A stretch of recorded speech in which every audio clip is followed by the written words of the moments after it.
Welcome back to Retro Rebound. In today's video, we're going back to a series that, I'll admit, I've been mighty critical of, but it's Pokemon Legends Arceus Day.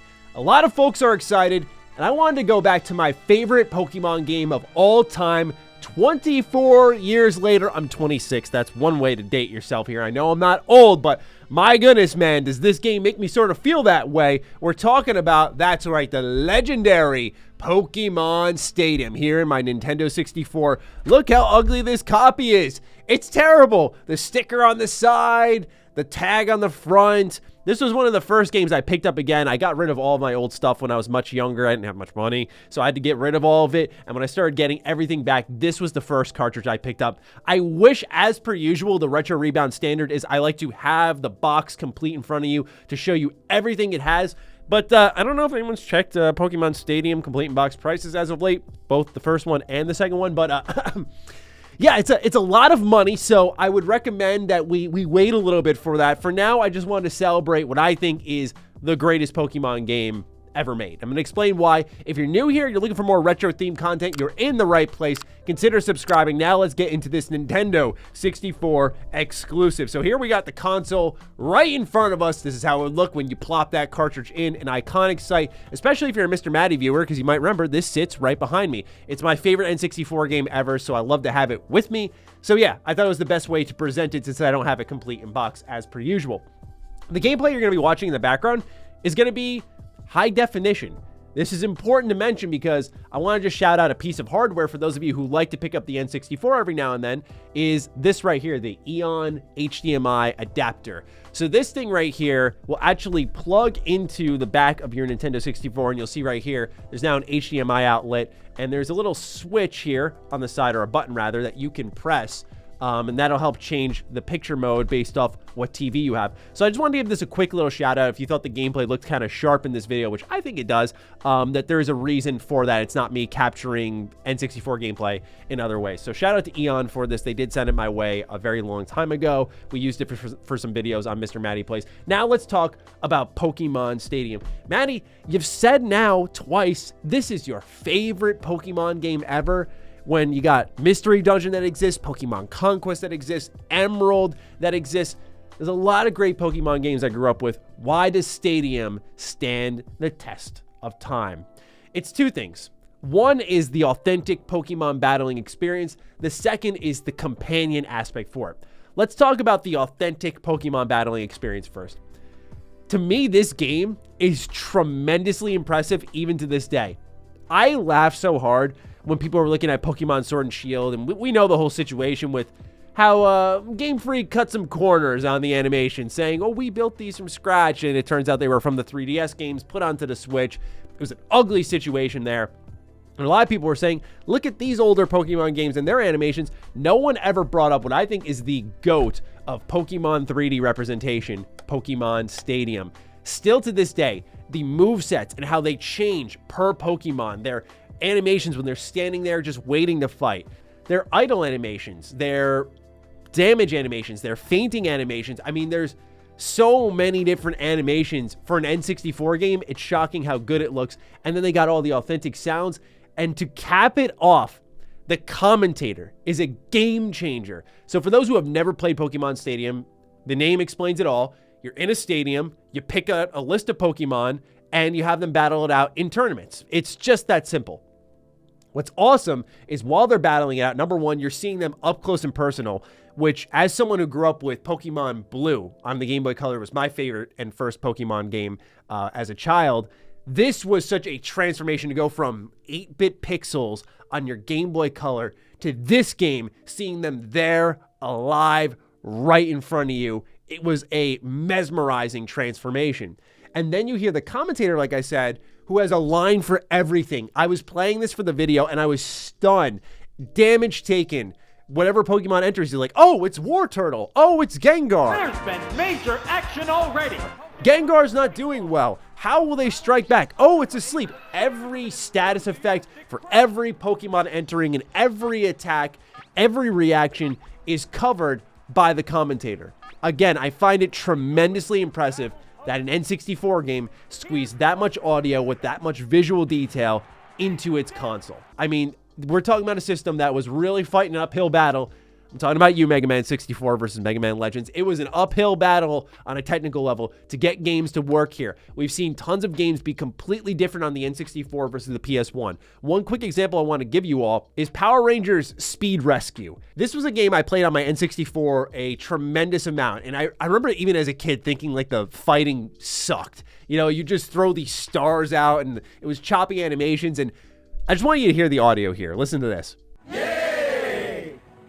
Yes, like that level of monotone BS versus the same Power Rangers game on PS1 where you could see it was a real beat 'em up, 3D exploration, so much better. So like I said, N64 was constantly fighting these uphill battles. To see a game like this, I thought was phenomenal. It also, I think, represents what Pokemon used to be. This was when Pokemon wasn't super popular. It wasn't the #1 grossing property on planet Earth. It wasn't making tremendous amounts of money, so they had to get creative. They had to get inventive. They had to work their way to that point, which is why, like, I remember people always saying, I want to see Pokemon Snap come back. You know, I always saw that, and then they got new Pokemon Snap.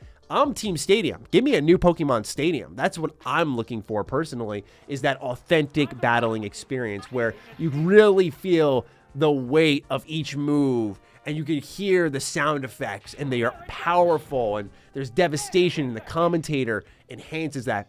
So for me, that alone really enhanced the Pokemon experience as a kid. Dream come true. Beyond that, this may not fall into the authenticity category, but we can't talk about Pokemon Stadium if we don't talk about those mini games. The mini games here were amazing. If you didn't want to fight against your friends, which me, I was team co-op. I never liked to play against people because if I won, I always felt bad. Like I'd beat my friend and we were kids at the time, so they'd get really distraught. And it's not like I always assumed I was going to win, but I didn't want to know what it'd be like if I did win. So what I would do is just, say, let's play co-op. So when someone came over, it wasn't let's battle each other in Pokemon Stadium. It was let's play the mini games together. And it was just as fun. For those who have never played Pokemon Stadium, this is going to look horrible to you as I play as Ekans and try to sling him over a Diglett. But this was incredible. Like I remember as a kid, we'd have house parties every now and then. We'd get all these different families in our local community together. And this game and its mini games were the ones that we always went to. The Lickitung mini games where you're grabbing food off the rack and you have to rack up points as you do so. The Pikachu racing game, iconic mini games. And I know a lot of people like Pokemon Stadium 2's mini games, which I'm going to throw out here. Only played it once. Yeah. The second generation of Pokemon, I just completely, like, silver, gold, Pokemon Stadium 2, just missed it completely. I've never really experienced anything from it. So that might be a good video to do at some point in time. But anyway, iconic mini games, need to give those a shout out. Love them. So much cooperative fun on that front. What I also want to get into now is I mentioned the authentic battling experience, but I also mentioned that this was a bit of a companion. So if you've never seen a complete in-box copy of Pokemon Stadium, again, I do apologize, but you'll see that it comes in a much bigger box compared to your standard Nintendo 64 copies. The reason for that is because packaged with it, I do have this transfer pack right here. So what you would do is, as you see here, this is a slot that you would put a Game Boy Color game in, and you'd put it in here. In this case, you would put in, say, Pokemon Yellow, and then you take your Nintendo 64 controller here, and you would click it like this. Hold on. Oh, sorry. It's like this. It's been a while, as you can tell. You click it in, and it's there in the back. And so then you'd have your cartridge sitting here, and you'd be holding the controller like this. What would it do? There's actually the ability to play Pokemon on your TV. So it would bring the Pokemon Yellow experience on the big screen. This was another incredible feature, and it made it like a companion where you could either rent Pokemon, which you're seeing here, one of my favorite menus in gaming because they play the music like the boom, boom, boom, boom, boom, boom, boom. You can feel like it's ramping up, like this is it, this is the battle. So you would either rent them from that menu or you could bring in your own Pokemon that you'd be getting on the Game Boy. Just what a cool feature. That ability to cross them over, plus the visuals, really I felt brought Pokemon to life on a level kind of like we talk about with Pokemon Go, where you take out your phone and you're like, oh, it's right there. There's Blastoise. This is so cool. Same kind of vibe here. It gave you that same exact feeling. So that on top of, again, this is Pokemon to life, in my opinion.